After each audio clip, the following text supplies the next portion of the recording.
What would you do if you came back from serving your country, only to find out that your home, your safe haven, had been stolen right out from under you?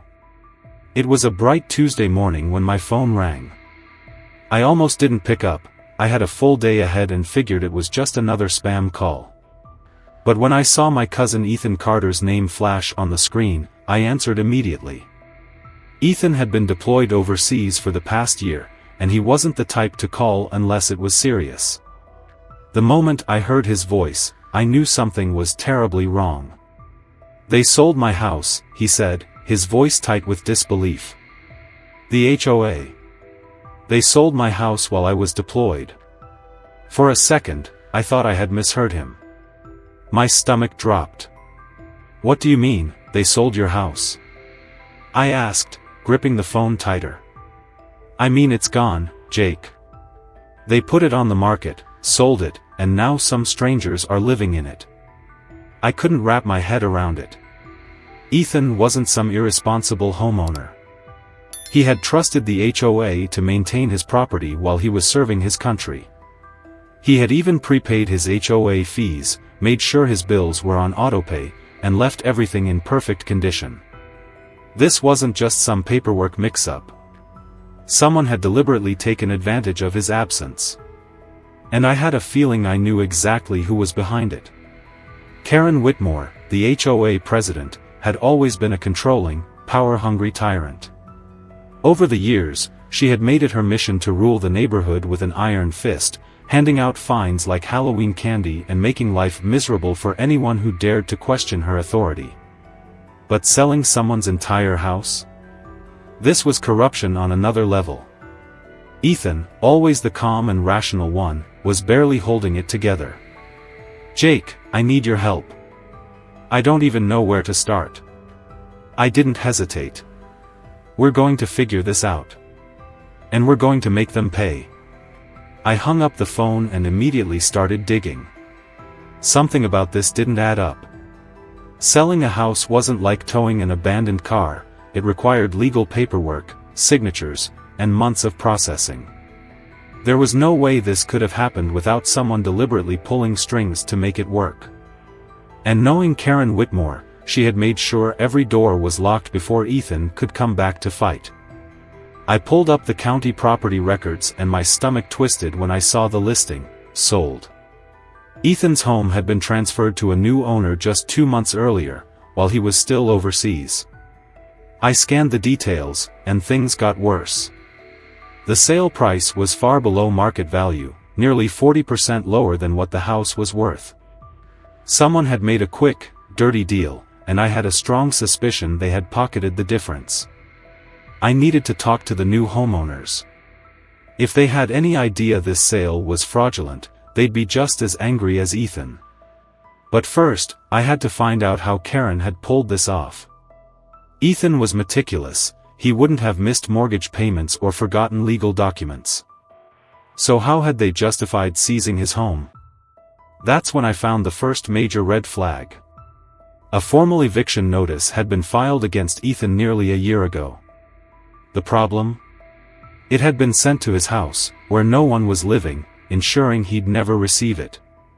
The moment it went unanswered, the HOA filed a petition of abandonment, claiming Ethan had deserted the property and violated their guidelines.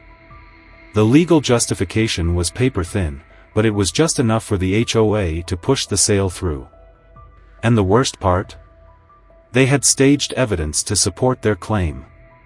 I kept digging and found multiple complaints filed against Ethan's home, all citing violations like an overgrown lawn, peeling paint, and excessive debris. But I knew for a fact that Ethan had arranged for a property management company to take care of maintenance while he was gone. The house had been in perfect shape, until Karen and her cronies started laying the groundwork for their scam. The next discovery made my blood boil. They hadn't just taken Ethan's house. They had auctioned off his belongings. A quick search through public listings showed that Karen had arranged an estate sale under the pretense of clearing abandoned property. They had gone through Ethan's home, item by item, and sold everything, the furniture, the TV, even his military medals. That was it. This wasn't just negligence or a paperwork loophole.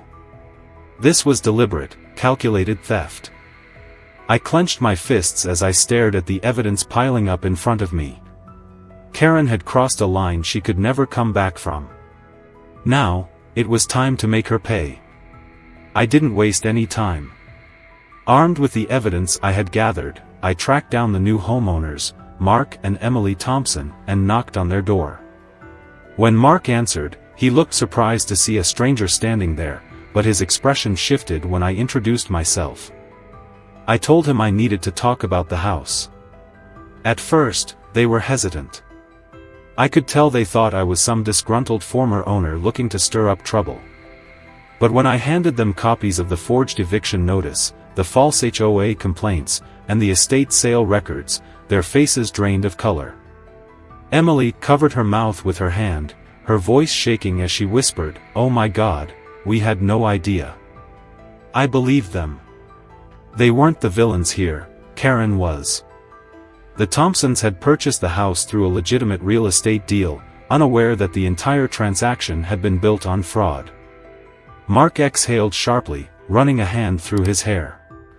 "We bought this place fair and square, but if what you're saying is true, that means..." "That means," I cut in, "you were scammed just as much as Ethan was." Silence hung between us before Mark finally nodded. "We'll help you," he said. With the Thompsons on board, I had the final piece I needed. It was time to take this fight to the next level. I spent the next 2 days working non-stop, contacting lawyers, journalists, and local news outlets. I wasn't just going to take Karen to court, I was going to make sure everyone knew exactly what kind of person she was. I wasn't the only one she had wronged. As I started digging deeper, I found multiple past homeowners who had mysteriously lost their properties under Karen's reign. Elderly residents who had been hit with endless fines until they had no choice but to sell. Families who had been forced out over fabricated violations. Ethan's case wasn't an isolated incident, it was part of a much bigger pattern of corruption. Karen must have sensed the walls closing in because the moment the local news station picked up the story, she went on the offensive. Within hours, she started spreading lies about me and Ethan. She told the neighborhood we were harassing her, claimed that Ethan had abandoned the property voluntarily, and even went so far as to file a fake police report saying I had threatened her. It was a desperate move. A stupid one. Because now, she wasn't just a corrupt HOA president, she was a criminal trying to cover her tracks. And I wasn't about to let her get away with it. Karen wasn't going down without a fight. The moment our story hit the news, she doubled down on the lies, trying to twist the narrative in her favor. She held an emergency HOA meeting, calling it a community forum, but it was nothing more than a staged event meant to smear Ethan and me. She stood at the front of the room, looking every bit the composed leader, pretending to be the victim of false accusations and baseless attacks. "These men are trying to ruin our neighborhood," she declared, her voice filled with manufactured outrage. "Mr. Carter neglected his home, abandoned it, and left it to rot. The HOA followed all legal procedures to ensure this community remains safe and well-maintained. And now, they want to blame us for their irresponsibility." Some of the neighbors nodded along, conditioned to trust Karen after years of her dominance. But others were skeptical, especially when I arrived with the evidence in hand. I walked straight to the front, lifted the forged eviction notice, and held it up for everyone to see. "If you really followed the law, Karen," I said, my voice loud and clear, "then why did you send an eviction notice to a deployed soldier's empty home, knowing he'd never receive it?" The room fell silent. Karen's smile faltered for a split second before she scoffed. "You don't understand HOA policies. The board acted within its rights." I wasn't done. I pulled out the estate sale records, the proof that she hadn't just taken Ethan's house, she had auctioned off his personal belongings like a vulture picking at a carcass. "And what about this? Ethan's military medals? His family heirlooms? You sold everything he owned while he was overseas. What's your excuse for that?" A murmur rippled through the crowd. People were starting to see through her lies. That's when Karen really panicked. She went from playing the victim to threatening me directly. "This is slander," she snapped. "I have every right to sue you for defamation. And trust me, if you don't back off, I will." I almost laughed. Karen had no idea who she was dealing with. I wasn't backing off. But she wasn't done with her dirty tricks yet. The next day, Mark and Emily, the new homeowners who had agreed to help, called me, shaken and afraid. They had received a legal threat from the HOA, warning them they could be sued for illegally occupying Ethan's former property. The letter was a complete fabrication, a scare tactic meant to silence them. "She's trying to intimidate us," Mark said, his voice filled with frustration. "But we're not backing down." Neither was I. I kept digging and finally uncovered Karen's biggest secret yet. She hadn't just manipulated the HOA, she had connections inside the local government. A city councilman, someone who had quietly approved the sale of Ethan's home without oversight, had direct financial ties to Karen. They had worked together to make the transaction happen, ensuring it would go through without any legal pushback. Now, Karen wasn't just an HOA tyrant. She was part of a web of corruption. And once I had that proof, I knew exactly how to bring her down. Karen must have felt the walls closing in because the moment the city launched an investigation, she tried to disappear. She listed her house for sale overnight, withdrew as much money as she could from the HOA's reserve funds, and booked a one-way flight to the Cayman Islands. She thought she could escape the consequences, that she could slither away before the truth fully unraveled. But she underestimated just how determined I was to make her pay. The moment I got wind of her plan, I tipped off the local news and the authorities. By the time Karen arrived at the airport, rolling her designer suitcase behind her like she wasn't the biggest fraud in town, cameras were already waiting. A reporter shoved a microphone in her face.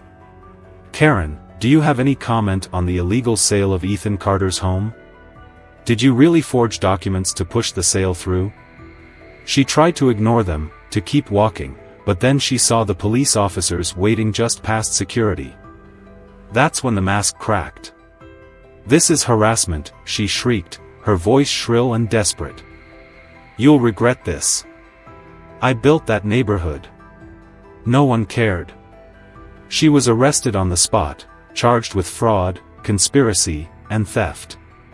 The evidence was overwhelming, not just for Ethan's house, but for years of corrupt HOA dealings. As she was led away in handcuffs, I couldn't help but feel a deep, satisfying sense of justice. With Karen gone, the HOA crumbled. The board resigned in disgrace, and the community voted to dissolve the organization entirely. Ethan's house was returned to him, and Mark and Emily, though shaken, were relieved to have done the right thing.